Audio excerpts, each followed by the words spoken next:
talk so that we can continue to keep in touch, even if not in person. So again, thank you for coming today. So I'll be speaking about subjective cognitive decline, and I'll be sure to define what I even mean by that when we get into the talk. I'm going to focus on data that we've collected over the years in the Harvard Aging Brain Study, as well as a few other studies as well. But the focus is on the data that we've collected in the Harvard Aging Brain Study. All right. So what happens as we get older? We know there are changes that happen to many of us as we get older. Physical changes, of course, but then also cognitive changes. And one big question is which of these are considered normal aging and which of these are not considered normal aging. So I'm going to present to you to start some of the types of complaints or changes that I think of as being pretty typical of normal aging, and you might find some of them familiar. You can let me know. So these are very common types of complaints that I hear people say as they get older. So kind of the tip of the tongue phenomenon of trying to remember the movie star in a movie. It's just, you can remember the first letter of the name, but you can't quite bring it up. Finding the right word you want when you're speaking. So there's maybe the perfect word to fit with what you're trying to say, and you can't just quite pull it up, and it comes to you, of course, about 2 minutes later after the moment has passed. Where are my keys? That you might have just been distracted and put them down, and you couldn't find them when you need them. Where did I park the car in a big parking lot, and kind of having to backtrack and remember where you parked. And then walking into a room and trying to remember what you even came into the room for. That's a pretty common one. And then very similar, what was I about to do, and kind of forgetting. So these are so common, and I hope they give you a little bit of a chuckle, because I have to guess that as all of us have gotten older, I mean, we have these experiences that are pretty common. And what might be underlying some of these changes that we experience subjectively are, we know that cognitively things do change as we get older. So they actually can begin as early as in our 30s and cumulative over the lifespan, where there's certain cognitive domains that actually do decline a bit over time. So vocabulary word knowledge increases with age, so that's a good thing. That sort of cumulatively improves over time, and what we call a fund of knowledge. But then speed of processing, verbal memory, flexibility, inhibitory function, multitasking, numeric ability do diminish with age. You can see down here, this is showing a reaction time. So if you're trying to do something quickly, that as you get older, you're just not quite as fast in responding, even if you get the right answer on certain tasks. Reasoning skills and sustained attention remain stable over time. And the reason why some of these changes happen is the brain is changing as we get older. So the brain does decrease in size as we get older. That is typical. Of course, then there's changes that are beyond what's typical, and we'll get into that. But there are typical changes in the brain. Also, diminished white matter integrity over time can contribute to some of these little memory slips that I was sort of telling you about, and some neurochemical changes.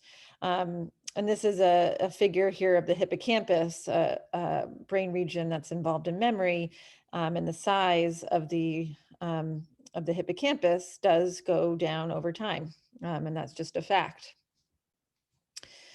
But then, to contrast what I've just shown you, what we consider normal, there are then for sure serious memory problems that we kind of want to distinguish from. So asking the same questions over and over again, getting lost in places the person knows well, not being able to follow directions, becoming more confused about time, people, and places, poor self-care practices like eating messily, not bathing, practicing unsafe behaviors. So it's probably not surprising that those would be alarming, that you can, when reading these. There's also a little table here that I took from the Alzheimer's Association website, which is a great resource for information about Alzheimer's disease. And they kind of contrasted what's normal and what's not normal. So poor judgment and decision making, whereas normal aging would be making a bad decision once in a while. For Alzheimer's disease, inability to manage a budget, whereas maybe once in a while you miss a monthly payment, as being normal. Losing track of the date or the season, typical age-related, forgetting which day it is and then remembering it later. I hear very commonly as people are retired, especially now with COVID, being trapped in one day seems like the next day. I mean, it's typical to not quite remember the date. Difficulty having a conversation as being more typical of something like Alzheimer's dementia, whereas, as I said before, forgetting maybe a word once in a while as being more normal. Misplacing things and being unable to retrace steps to find them, whereas losing things from time to time, being able to retrace your steps as being something that's pretty typical. So hopefully that gives you a little bit of a flavor of the types of things that we would notice in our everyday functioning that we might complain about, call it a memory complaint or a memory concern. And these are the types of things that we use to define what we call subjective decline, which I'll get into in a moment. So, so some of the more serious cognitive complaints or concerns that I just described, we think of as probably being at the level of dementia or when somebody is cognitively impaired. But as you probably know by now, being in the Harvard Aging Brain Study, our focus is really to understand the earliest stages of disease as well as normal aging. And so we're moving kind of earlier on the continuum. So you can see here on this figure, some of these signs of dementia I just told you, are far out where your cognitive decline is your cognitive impairment is pretty low. But kind of working our way backwards, we're really interested in some of these earliest changes at the preclinical Alzheimer's disease phase, as kind of being early indicators that maybe there is a neurological process going on, but it hasn't quite manifested itself yet because somebody is still performing in the normal range on cognitive tests. So within this preclinical phase, there's accumulating evidence that people themselves may be the first to notice a change that doesn't seem normal, and that there's concern about how they're doing in their everyday life. And again, I'm going to try to distinguish that from the normal types of complaints that people notice, but aren't really concerning or impacting their daily functioning. So the term subjective cognitive decline is a self-experienced, persistent decline in cognitive capacity compared with a previously normal status. But you can see here that individuals at this phase are still performing in the normal range. So they're not yet impaired on cognitive tests, on all the wonderful cognitive tests that we give you in the Harvard Aging Brain Study. People are still performing normally. So I'm really going to zero in on this phase for the remainder of the talk. So the subjective cognitive decline, though, is still quite common. More people have subjective cognitive decline than go on to get Alzheimer's disease. So historically, when people had a memory complaint, they were called the worried well because they were maybe very far off from having cognitive impairment.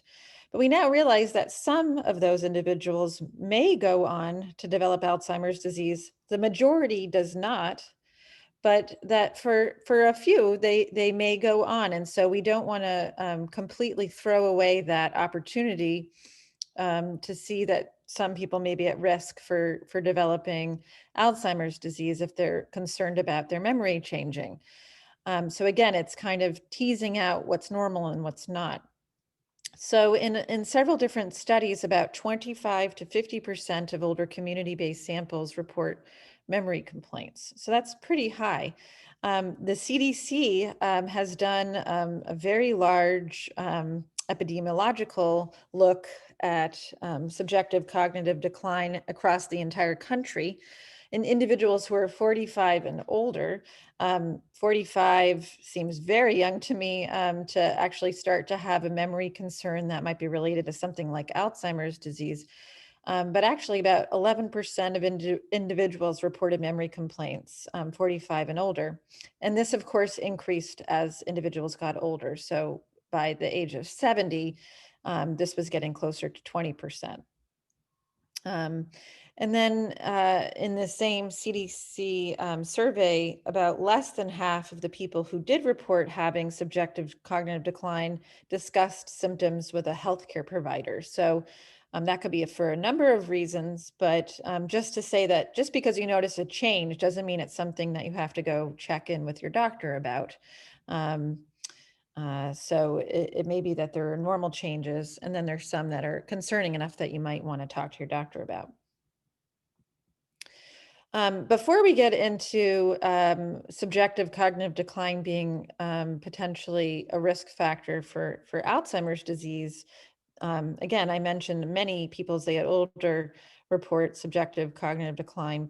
And we know that it travels or accompanies other things that may be that might be explaining a little bit why somebody might have a memory complaint. So we know that individuals who tend to report a higher number of symptoms of depression, not necessarily that they have clinical depression, but they're reporting a few symptoms. Like, for example, in the Harvard Aging Brain Study, we give you a questionnaire that asks about mood, and the higher amount of those symptoms that somebody reports on that questionnaire tend to correlate with how many cognitive complaints that somebody might have on a questionnaire. Also, we see this with anxiety as well, that people who report higher anxiety tend to also report higher subjective cognitive complaints.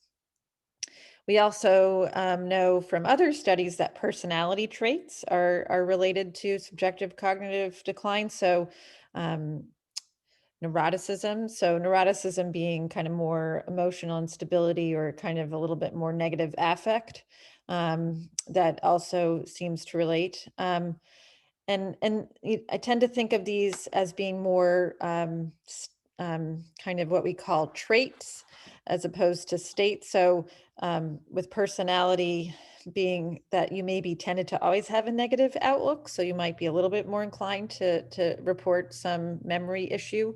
So that might account for it. Also, physical health concerns. So people that might have chronic health issues that are pretty taxing to the body may also kind of manifest itself with people reporting cognitive concerns as well. And then we also know that there's some demographic factors that can impact the likelihood of having subjective cognitive decline. I already mentioned age. There's some evidence that maybe education plays a role. So people who tend to have lower education may report memory complaints that aren't related to a neurological process, that they maybe just experience more daily memory blips that seem maybe related to cognitive reserve or education. Sex, that's an open one. I think there are some studies that show differences between men and women and how likely they are to report about memory complaints.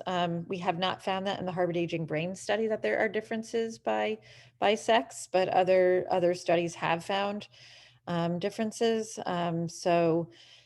So that one's still kind of an open question. And then cultural factors. So, reporting a memory complaint, maybe in some cultures, you tend to not want to complain about your memory or say that there's a problem, and that maybe, there's some understanding that as you get older, even if you have serious memory problems, that's considered normal aging. So that's kind of an open one that's really being explored, and I think is of great interest to me, is subjective decline useful across different cultural lenses as being a risk factor potentially for Alzheimer's disease.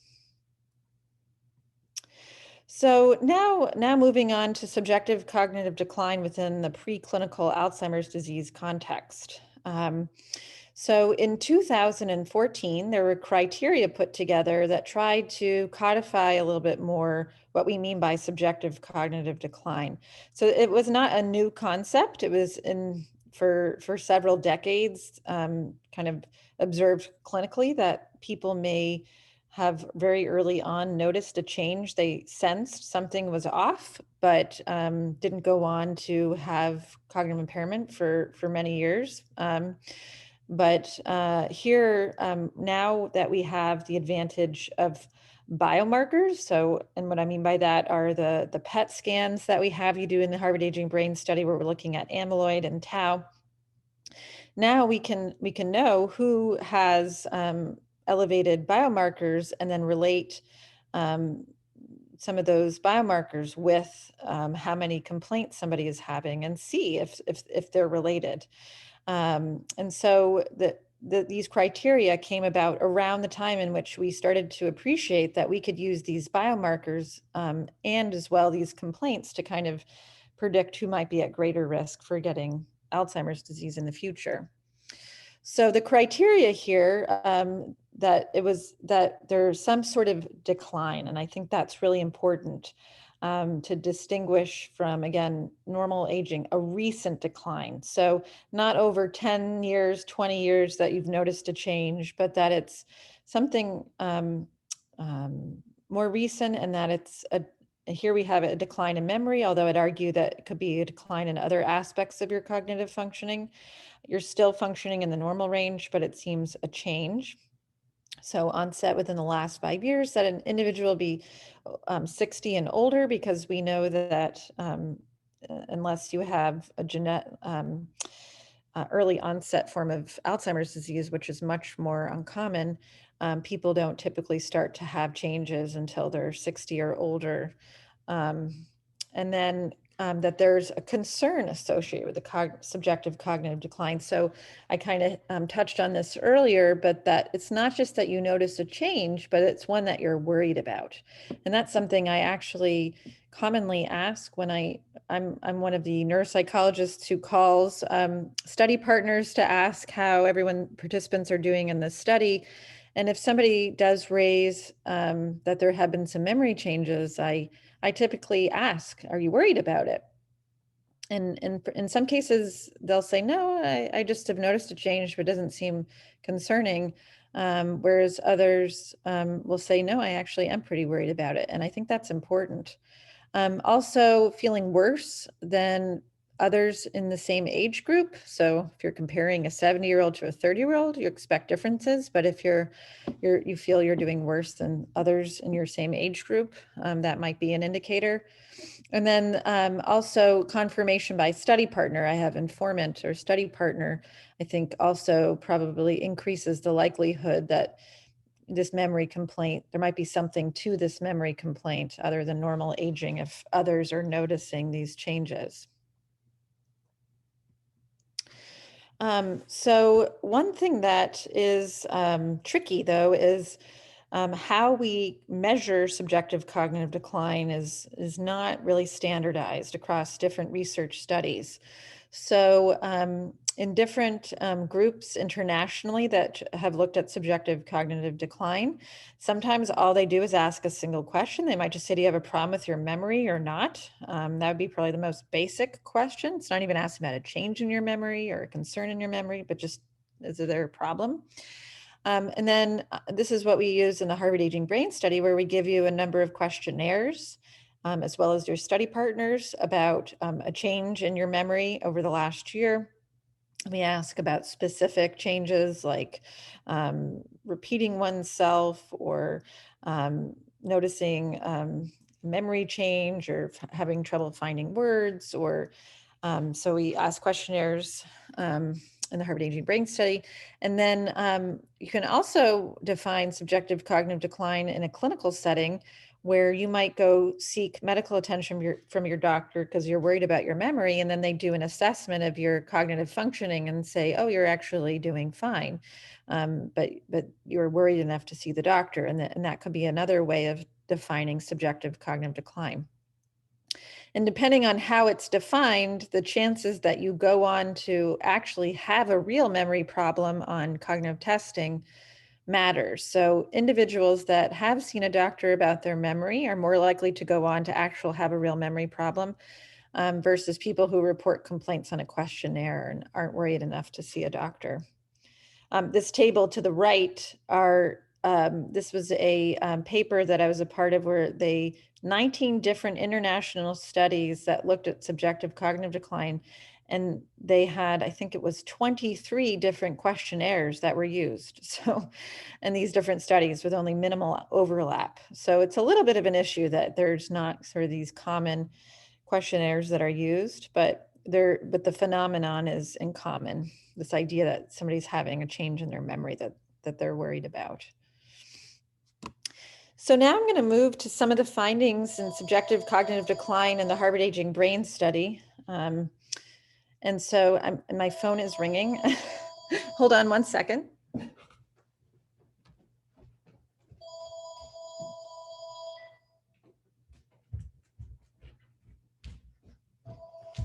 Sorry about that, just like a robocall that would. Some of the earliest work that we've done in the Harvard Aging Brain Study with cross-sectional data that we collected a while ago was looking at these questionnaires that I mentioned that we collect in the Harvard Aging Brain Study. And we had amyloid PET imaging, and so that we could quantify how much amyloid PET somebody had. And then we looked to see how many memory complaints they had on these questionnaires. And we could see that people with greater amyloid PET were more likely to have greater memory complaints on this questionnaire. And as you well know, to be enrolled in the Harvard Aging Brain Study at baseline, individuals did not have any kind of cognitive impairment, were considered clinically normal, and yet we still saw this relationship. So this was a sign that maybe memory complaints could be some of the earliest indicators of risk for Alzheimer's disease. We followed up this study with both amyloid, and we have biomarkers of neurodegeneration in the Harvard Aging Brain Study. So we looked at hippocampal volume and amyloid at the same time. And to this figure here to the right, in the darker blue, we saw that individuals who both had elevated amyloid and had a lower hippocampal volume were most likely to have memory complaints. Less so, but still higher than with no biomarkers, elevated biomarkers. People with just elevated amyloid were intermediate, and then people who were biomarker negative had the lowest number of memory complaints in the Harvard Aging Brain Study. So this was some of our first work in the Harvard Aging Brain Study looking at memory complaints. We introduced tau PET imaging several years into the study. So then we followed up what we had done with amyloid with tau. And we also saw a relationship where greater entorhinal cortical tau was associated with greater memory complaints on the questionnaires that we give, again, among people who are otherwise normal. This is a study that is now in press. It doesn't come from the Harvard Aging Brain Study, but one of the questions that people really are interested in is what are the types of complaints that people tend to report, and which ones are related to biomarkers like amyloid. So this is screen data from the A4 study, which is a secondary prevention study where individuals are enrolled in the study if they're amyloid elevated, if they've elevated amyloid. But before they get their PET scan, some of the individuals, of course, don't have elevated amyloid. So you can compare those with high amyloid and low amyloid. And so they were given the cognitive function index, which we give in the Harvard Aging Brain Study. It's probably a little bit hard to see all these different questions, all the questions that are asked. but these are ranked in the order of being related to amyloid to not being related to amyloid. So we can see for both participants and their study partners that having reporting a substantial memory decline, seeing a doctor about memory, misplacing things, disoriented when traveling, needing help to remember appointments, troubles with names and words, relying on written reminders, are related to amyloid. Interestingly, there was one question that was only related for the study partner, which is that the participant repeats themselves. And I found that one very interesting because I think clinically I see that where the person may not realize they're repeating themselves, but their family member does. And that was related to amyloid. But then things that were not related to amyloid were more difficulty with hobbies, social activities, difficulty managing money. And of course, these are things that would be related to amyloid in individuals who are much more impaired, but people in this study came into the study who were not, just like HABs, were not impaired. So they were not yet having problems with any of these activities of daily living, like managing money or hobbies or social activities. So, so it's interesting to see that, again, among people who are clinically normal, in a research study, that both a participant and a study partner can observe changes that are related to how much amyloid they have. So one of the advantages, of course, of the Harvard Aging Brain Studies, we've been able to follow all of you, or some of you who started 10 years ago, up to 10 years. And so we can see longitudinal patterns with subjective cognitive decline over time. And so this cognitive function index, I just showed you the data from the A4 study. It's a questionnaire that we introduced into the Harvard Aging Brain Study several years into the study. So what we did is we looked to see what happened to people before we added the CFI, what was going on with them in their cognitive performance. And we saw that people who were amyloid negative, not a whole lot was going on with their cognitive performance. That's the PAC. It's a cognitive composite of different cognitive tests that you get at your annual visit. But for the individuals with elevated amyloid, even if they had a low CFI, meaning fewer complaints, they were still doing pretty well on their cognitive testing over time. But for those who had both elevated amyloid and a high number of complaints, they were actually declining on their cognitive testing over time. So it provides additional information above and beyond the biomarkers. It's not just the biomarkers that maybe indicate risk of cognitive decline. It's the combination with these memory complaints and biomarkers that gives us some additional information. We also looked at it a different way where we took memory complaints at the beginning of the study, which we didn't have the cognitive function index at the time. So we used a different questionnaire that we give you each year to predict future cognitive decline. And again, we saw increased performance because of a practice effect, because you see these same tests every year. And the people who are non-elevated amyloid, they're increasing in their performance over time. Whereas in those with elevated amyloid, they were tending to decline, although again, steepest decline in those who also had the highest amount of memory complaints. So it seems like the combo of biomarkers and memory complaints can help us to predict and stratify risk of future cognitive decline. Something that I've now become very interested in is to look at these patterns over time in the memory complaints, not just at one time point, but how they might change when you assess it multiple times, like we do in the Harvard Aging Brain Study. And so this was published 2 years ago, where we had this questionnaire that I just showed you, the one that we've collected since baseline in the Harvard Aging Brain Study. And in the red line, these are people with elevated amyloid. They show an increase in their memory complaints over time compared to those who are amyloid negative, which makes some sense. But we also know that as people move towards cognitive impairment, they start to have a lack of awareness of their memory complaints. So the fancy term for that is called anosognosia. And that's where you can see in people with dementia, where you say, how's your memory? And it's terrible, but they think it's just fine. Or they might say, oh, sometimes I have some problems, but I'm generally okay.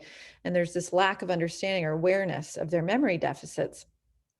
So one question is, as people move towards cognitive impairment, at what point do their memory complaints or subjective cognitive decline, does that actually start to erode, or that they start to have a lack of awareness? So this is data that I published that we had about up to 5 years of data. More recently, we pulled it again with 8 years of data. And we started to see this split. So just like I showed you what we published in 2018, there's this increase in people who are elevated with their amyloid, but actually in the subsequent years, they start to plateau or even go down in how many complaints they have, which is maybe the beginnings of signs that they're starting to lack awareness. And this is a phenomenon that is studied by Patrizia Vanini, who I think presented already at Food for Thought. So she might have touched on this even more so, but we're starting to see that in our data now that we have more longitudinal data. So this is now turning to the cognitive function index, the instrument that we added several years into the Harvard Aging Brain Study. And again, we have a participant report and a study partner report, so we can kind of compare them. And we saw this interesting divergence that among people with, here people with elevated amyloid are in green. Sorry, the colors change. But people who are in green are showing at baseline a higher amount of, the first time they're given the CFI, a higher amount of memory complaints, but then actually it starts to kind of go down over time. Whereas the study partner, they're all sort of starting at the same point, but for those who have elevated amyloid, the study partner is noticing more and more complaints over time.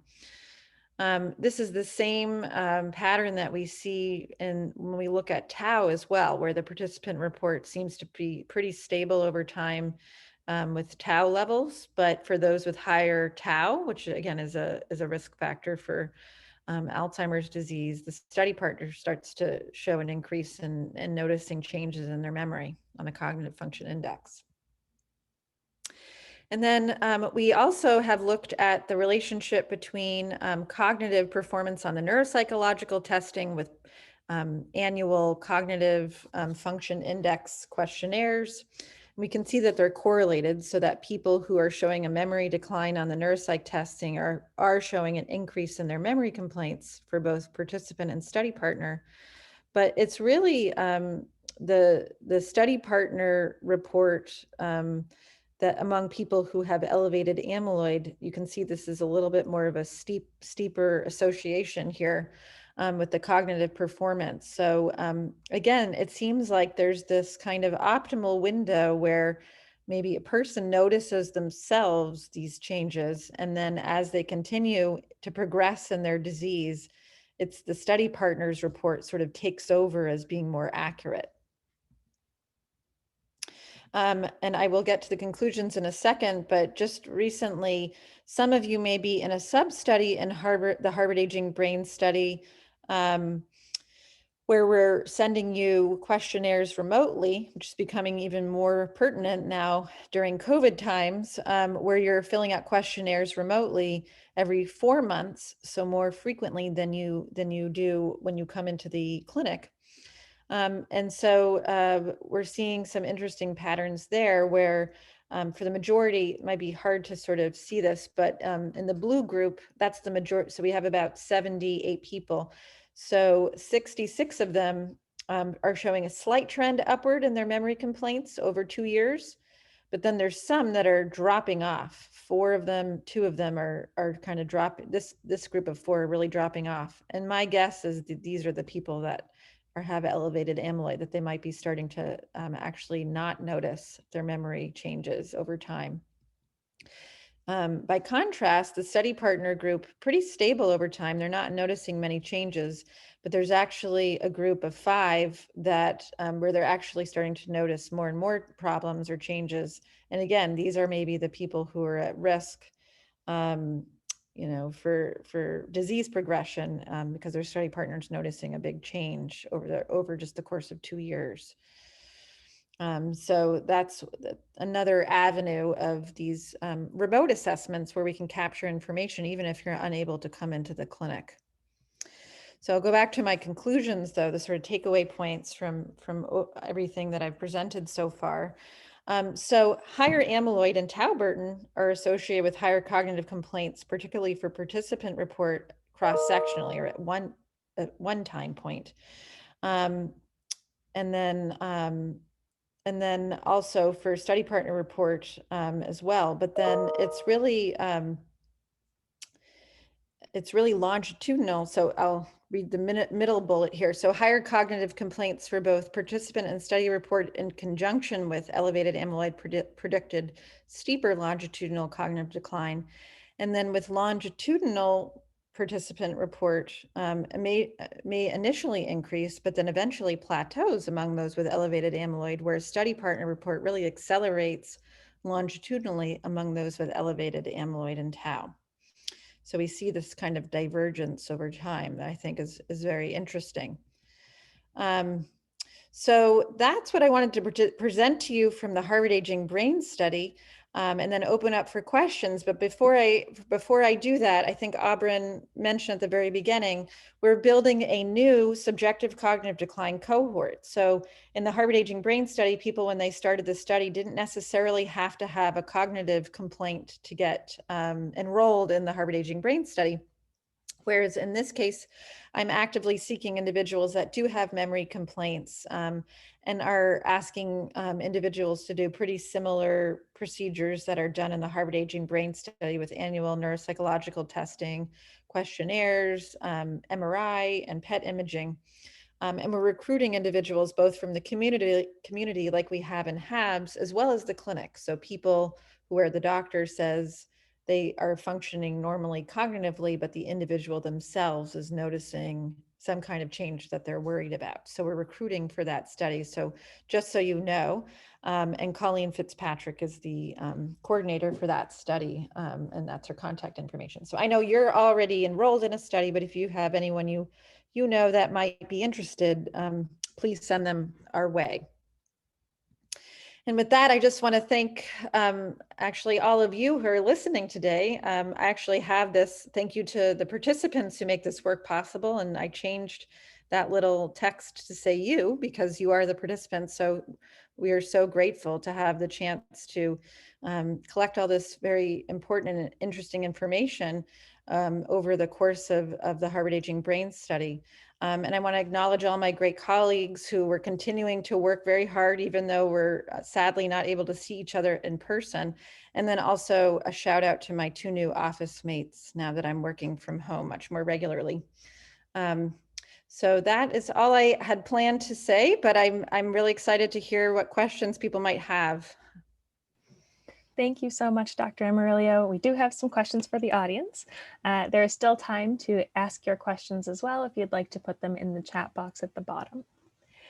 All right. So one from the audience is, why would it help to find these changes earlier of subjective cognitive decline when there is no treatment yet? Great question. So there is the hope that there will be a treatment. So I think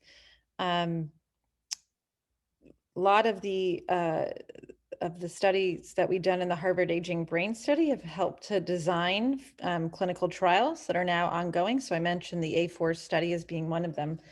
And so if we can characterize this earliest stage in an observational study like the Harvard Aging Brain Study, we can apply that knowledge to a clinical trial and identify participants who are more likely to change over several years in a study and target them for treatment to see if it actually works. So one of the problems is that if people are clinically normal, how much change do you actually expect to see in the course of a clinical trial, which is only a couple years long? So identifying people with subjective cognitive complaints may be one way of selecting participants for a clinical trial who may be actually changing in a shorter time frame, and you can actually see if your treatment works. if that makes sense. And eventually, if we do have a treatment, then these complaints will be really important, because you could talk to your doctor and then start treatment early. But unfortunately, we're still a ways off from that. We'll get there one day. Yes, we will. All right, another one from the audience. Is it true that a certain amount of amyloid in the brain is acceptable and doesn't raise a red flag? Yes. So I talked about elevated and non-elevated amyloid, and so there is a cut point that has been established. But I'll tell you, it's very contentious in our group, where at the end of the day, that cutoff is arbitrary. That the cutoff, if you're just over one side or the other, doesn't mean you're at risk, and then the other group isn't. So it's a way of kind of trying to help us to interpret the data. But there's definitely, normal amounts of amyloid that people have. And then it seems to be the case that we're finding, and this would be work that Michelle Farrell, I don't know if she has plans to present here as well. There's some evidence that it's not necessarily if it's elevated or non-elevated, but if it's increasing at a more rapid rate, that could be also potential risk factors. So there's definitely different ways of trying to define what puts somebody at risk. But there's also people who have elevated amyloid who remain normal for many, many years. So we're still trying to tease all of that out. Wonderful. A couple more questions. Are there any correlations with subjective cognitive decline with blood biomarkers other than amyloid or tau? That's a good question. So the blood biomarkers, that's kind of like a hot topic now, that in the most recent conference, that Alzheimer's conference, they're starting to become more reliable and valid. I think the emphasis has been on amyloid and tau, but there's other inflammatory factors that have been starting to look at to see if they're related to subjective cognitive decline. That's actually something that we've talked about, because we do collect plasma biomarkers in the Harvard Aging Brain Study. So we haven't yet done that in our study. But there's some evidence in other work that inflammatory biomarkers may be related to subjective cognitive decline. All right, we have a follow-up to that one. What are the blood biomarkers? I'm probably the wrong person to ask about all the different ones that we're collecting in the Harvard Aging Brain Study. Again, I know we're focusing on tau and amyloid. So there are different configurations of amyloid and tau. Like there's some forms that we know to be more toxic and others more benign. And so I think there's efforts so unlike PET, where we get the tracer binds to a certain type of amyloid, and we can only visualize that with PET, both cerebral spinal fluid and plasma allows us to look at different types of amyloid and tau. Beyond that, I think that's all experimental, and that would be probably a topic for another talk. But I know that that's really been the focus, is to try to, because as we know, PET is very expensive, and not everyone has access to that. But if we could, just take somebody's blood and look at amyloid and tau, that would really open things wide open. So, Right. All right, thank you. Another one from the audience. Is there any correlation between expectation of developing Alzheimer's disease, either by family history or social factors, and the development of Alzheimer's disease? yeah, that's a great question. I mean, and I think that is related to subjective cognitive decline, because definitely I see in my clinical practice that individuals who have a family history are more vigilant in themselves. So, they've witnessed the changes in a family member, if it was like a parent who had Alzheimer's disease. And so they tend to maybe be a little bit more aware of within themselves if they're noticing changes.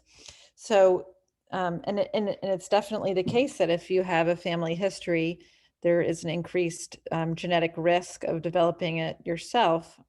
Although it depends on when if it was, say, a parent, were they in their 90s when they got it, then the genetic risk becomes much lower.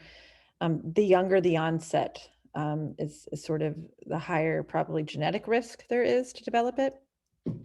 But it's interesting because it's all kind of interconnected, that if you're noticing a memory change and you have a family history, you might be a little bit more attuned to these things because you've had that history. You might be a little more worried for yourself because you have that genetic risk. So they're all kind of interrelated with each other. Not all studies show that if you have a family history, you're more likely to have subjective cognitive decline, but there's some interesting interactions that can happen for those who've had a family history and their likelihood of reporting a memory complaint. All right. Another from the audience. Without coming in for the PET or MRI scans, we really have no way of knowing if our amyloid is increasing at an alarming rate. So are there any ways to look out for things or things that people should be aware of if they're not getting these scans? Yeah, so for the PET scans, we don't share the results of those PET scans with participants because it is experimental. So when I was saying that there's a change in how much amyloid, that wouldn't be information that we would. We're still figuring out how much is an alarming change, if that makes sense. So some of these imaging techniques are actually experimental and new to us as we're trying to interpret what the data even means. So we're certainly very sad that we can't get this longitudinal PET very easily right now. We're doing our best to actually have people come in and scan if they're comfortable during this period, but that's not for everyone to come in, and we totally understand that. Amyloid, though, does accumulate at a very slow rate. As I said, only a select few maybe have a little bit of a steeper increase. Tau, on the other hand, is a biomarker that steadily increases over time. But again, it could be increasing and still well below an elevated level that we're worried about. So in the meantime, when we can't get these imaging tests, I'm going to really push for all the remote assessment that we've been trying to do in the Harvard Aging Brain Study. So for those of you that have maybe tuned in to other talks that we've given since essentially COVID hit us, we've been really working on developing a cognitive task that we can send remotely. That some of you have maybe already, I think a majority of you would have taken that by now. Is that right? Probably about half. About half. So for some of you, it's coming because we're trying to time it to some of your assessments. So I think in the meantime, and we're actually very preliminarily starting to see that some of the performance on those cognitive tasks is related to biomarkers and your level of biomarker. So I think that would be what I would promote if there's anything is to if you're willing to take these remote assessments and help us collect information remotely, and it's actually seems to be allowing us to have a little bit of a window into what's going on, even though you can't come in person. Wonderful. So we're definitely working on it. To everyone in the audience, I've just dropped Colleen's contact information to the chat box, so you can reach out to her if you have friends or family that may be interested in Dr. Amariglio's SCD study. With that being said, does anyone have any more questions from the audience?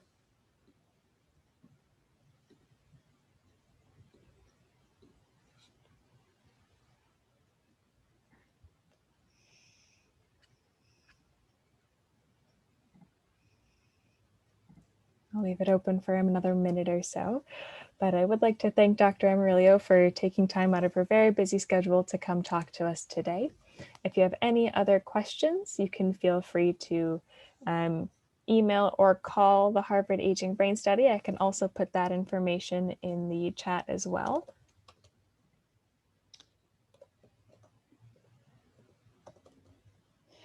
And I just wanted to, again, thank everyone so much for their participation in the Harvard Aging Brain Study. It's just amazes me how we've now been able to follow people for 10 years and have such a rich data set. And we're so pleased to be able to continue to follow people. And we're working very intensely and creatively to try to continue with this study, even though we definitely got thrown a wrench here in the in what our original plans were. But I think it's really inspired us to adapt and to continue. So I just want to thank everyone so much for their contributions to this study. Thank you, Dr. Amariglio. All right, everyone. Thanks so much for joining us today, and we'll hopefully see you in the clinic again soon. Okay, take care. Thanks, Aubrey. Bye.